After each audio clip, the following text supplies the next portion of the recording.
Hello friends, in this video lecture we will discuss about a brief of oogenesis as well as a comparison in between spermatogenesis and oogenesis. So first, what is oogenesis? So as we already discussed, oogenesis is formation or development of haploid egg or ovum inside the ovary from diploid oogonia or egg mother cell by the process of meiosis.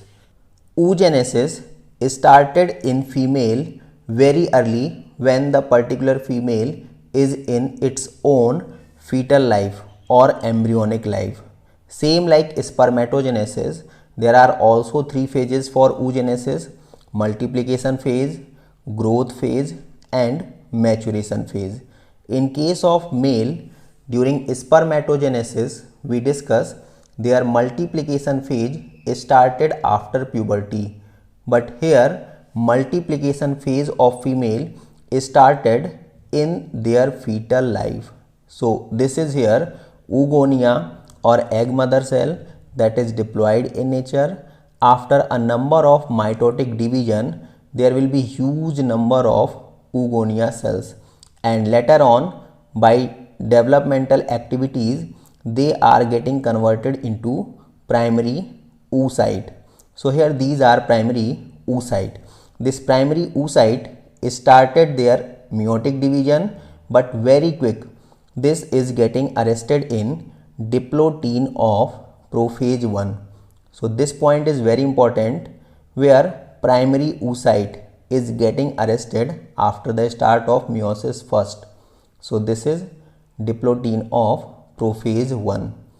At this time there is birth of baby and this comes out from their mother's body. Now there will be sequential phases of their life like childhood phase and puberty. So when she attains puberty, we already discussed puberty is the age of sexual maturity. In case of female, this is identified by the start of menstrual cycle. Start of menstrual cycle in female is also known as menarche, that occurs at the age of 10 to 14 years. Menstrual cycle is not a continuous process. This is getting arrested at the age of 50 years, and this cessation or stoppage of menstrual cycle is known as menopause.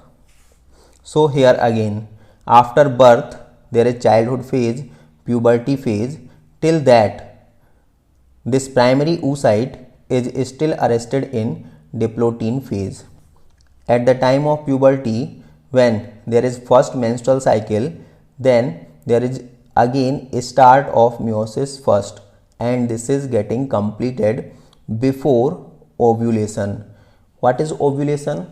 So ovulation is the process that is related with discharge of secondary oocyte from mature or Graafian follicles. We already discussed about mature and Graafian follicles in previous lecture. So here there is release of secondary oocyte.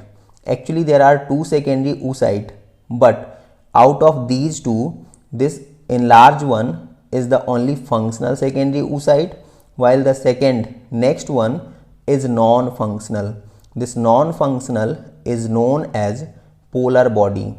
So this is completion of meiosis first, and there is formation of one functional secondary oocyte while another one polar body. This meiosis in case of female is unequal, and that's why there is two different type of cells. This functional secondary oocyte carrying maximum cytoplasm, because this secondary oocyte later on will converted into functional mature ovum or egg. Now after this, there are two options for this secondary oocyte.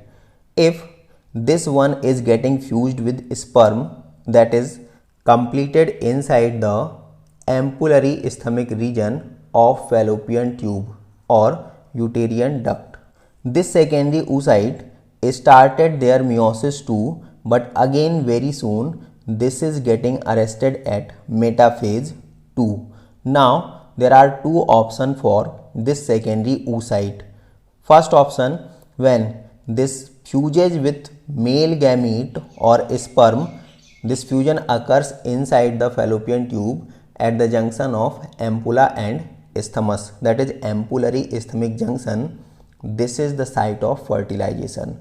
So if fertilization takes place at that time, there will be completion of meiosis II after metaphase II.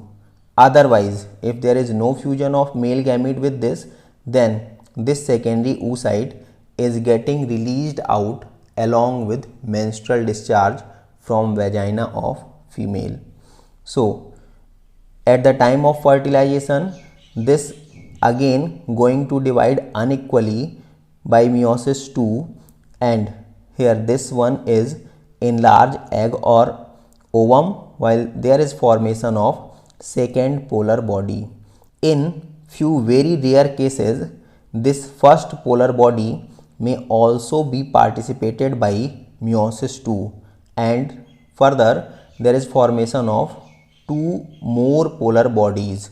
So finally in the process there will be formation of 2 to 3 polar body. If this participates, then there will be 3, otherwise only 2, first and second. Maximum time there is only 2, but in very few rare cases there may be 3 polar bodies. These are also haploid but non-functional. These polar bodies are also known as polocytes. Now next about the comparison in between spermatogenesis and oogenesis. Under this, first about the similarities. So as we know, spermatogenesis and oogenesis both are gametogenesis, that is related with formation of their respective type of gametes. Spermatogenesis will produce male gamete while oogenesis will produce female gamete.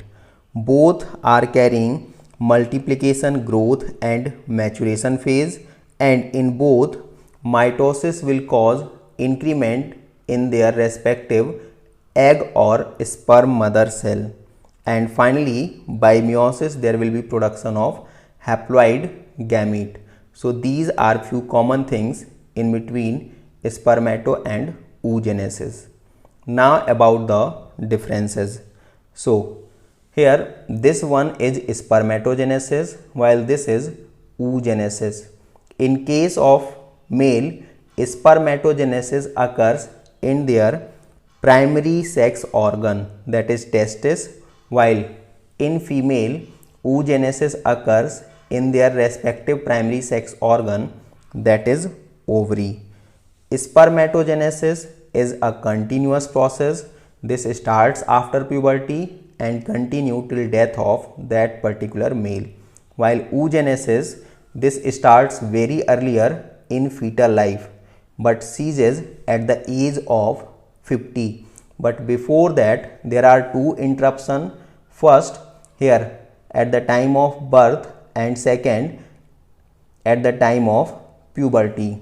There is temporary arrestment of meiosis I and meiosis II.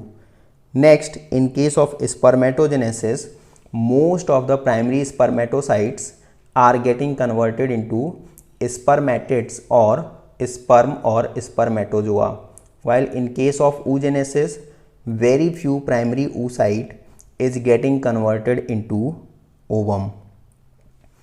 In spermatogenesis, growth phase, this is here growth phase is smaller with respect to female, while in case of female, growth phase is much longer. This includes birth, childhood phase and puberty. So this takes nearly 10 years in case of female. Next is about first meiosis. In case of male, primary spermatocytes after meiosis I equally divided into two secondary spermatocytes, that is equal meiosis, while in case of female, primary oocyte is not equally divided into two secondary oocyte. Here there is formation of one functional secondary oocyte while another non-functional secondary oocyte that better known as first polar body. So in this case, meiosis 1 is unequal. The next is about secondary spermatocyte in male. So this secondary spermatocytes, or we can better say each secondary spermatocytes by meiosis 2 further divided into 4 haploid spermatids. They all are equal in size.